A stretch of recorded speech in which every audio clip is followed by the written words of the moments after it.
Israel ఇరాన్ని target చేసి ఈరోజు nuclear sites అనే పేరుతో అటాక్ చేయడాన్ని తీవ్రంగా ఖండిస్తున్నాను. అలాగే హమాస్ ఇజ్రాయెల్ని అటాక్ చేసి అక్టోబర్ 7, 2023లో 1200 మంది యూదుల్ని చంపడం తీవ్రంగా ఖండిస్తున్నాను. శాంతి కొరువైంది, శాంతి రావాలి. అలాగే నిన్న ఎయిర్ ఇండియా ఫ్లైట్ 171 ఘోరమైన ట్రాజడీ జరిగి 242 మందిలో 241 మంది చనిపోవడం తక్షణమే. అసలు ముందు 9 నిమిషాలు అన్నారు, తర్వాత 3 నిమిషాలు అన్నారు. అసలు వీడియో చూస్తే నిమిషం కూడా కాదు. టేక్ ఆఫ్ నుంచి అది బగ్గుమని మంటలు వచ్చి అందరూ చనిపోవడం ఒక్కరు తప్ప. అక్కడ ఏమి జరిగింది అన్నది తక్షణమే ఇంటర్నేషనల్ నేషనల్ ప్యాసింజర్స్ ఉన్నారు కాబట్టి 53 మంది బ్రిటిష్ సిటిజన్స్ ఉన్నారు కాబట్టి 7 పోర్చుగీస్ సిటిజన్స్ ఉన్నారు కాబట్టి 1 కెనేడియన్ సిటిజన్ ఉన్నారు కాబట్టి ప్రాపర్ ఇన్వెస్టిగేషన్ జరగాలని కోరుకుంటున్నాను. ఇది టెర్రరిస్ట్ అటాకా లేదా న్యాచురల్ యాక్సిడెంటా లేదా ఇంకొకటా అన్నది ప్రశ్నగా ఉంది. బ్లాక్ బాక్స్ రికార్డింగ్స్ అన్నీ పరీక్షించి కరెక్ట్ ఇన్వెస్టిగేషన్ చేయకపోతే మన దేశ ఇమేజ్ ఒక ఆఫ్రికా ఖండంలో ఉన్న దేశం కంటే ఘోరంగా ఉంటుంది. ఇంత పెద్ద యాక్సిడెంట్లు, అందులో బోయింగ్ 787 పడి కూలిపోవడం, అది బోయింగ్కి చెడ్డ పేరు, మన దేశానికి చెడ్డ పేరు. కనుక ఇది అదానీ ఎయిర్పోర్ట్ రన్ చేస్తున్నది. 7 ఎయిర్పోర్ట్లు అదానీకి ఎందుకు ఇచ్చారు? తక్షణమే 2400 కోట్లకే ఎయిర్పోర్ట్లన్నీ తిరిగి గవర్నమెంట్ తీసుకోవాలని డిమాండ్ చేస్తున్నాను. 1.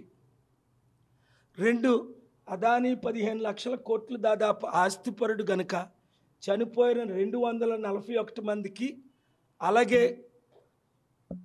కిందనున్న డాక్టర్సు ఆ బిల్డింగ్ కూలిపోయి చనిపోయిన వారికి కనీసం ఒక 100 కోట్లైన, ఒక డాక్టర్ అంటే కోట్ల రూపాయలు ఖర్చు పెడతారు, ప్యాసింజర్ అంటే కోట్ల రూపాయలు కంటే విలువ ఎక్కువ. 100 కోట్లైనా అదానీ ప్రకటించాలని డిమాండ్ చేస్తున్నాను.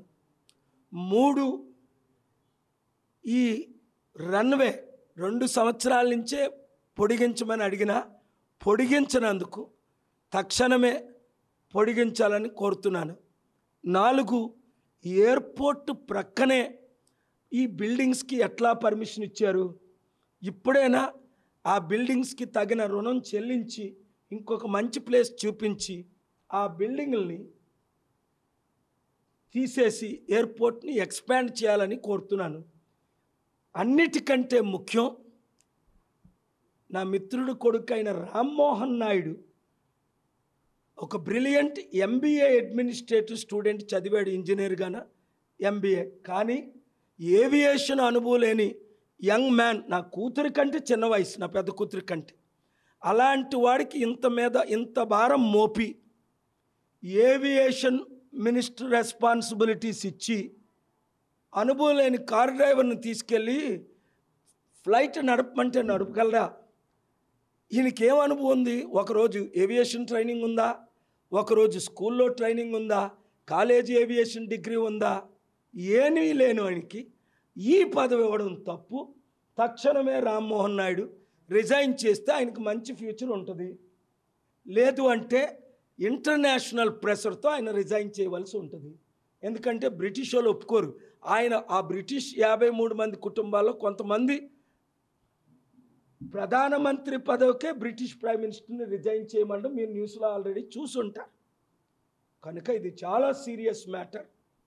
ఇది నాట్ ఆర్డినరీ మ్యాటర్. కనుక మన దేశ ఇమేజ్ని కాపాడడానికి, మన ఎయిర్ ఇండియా ఇమేజ్ని రెస్టోర్ చేయడానికి, 787 బోయింగ్ ఇమేజ్ని కాపాడడానికి ఏమి లోపాలు అయ్యో ముందు మన ఇల్లు మనం చక్కబెట్టుకోవాలి. ప్రధానమంత్రి గారు కూడా 75 సంవత్సరాల వయసు వచ్చింది కాబట్టి ఎలాగా బీజేపీ ఆర్ఎస్ఎస్ నిన్న సీనియర్ మోస్ట్ లీడర్ సుబ్రహ్మణ్య స్వామి గారే ఆయన మోదీ గారు రిజైన్ చేయాలని అన్నారు.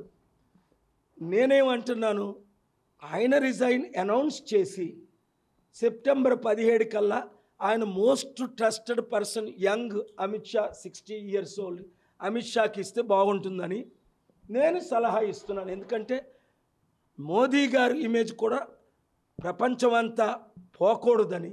God bless you. Thank you very much.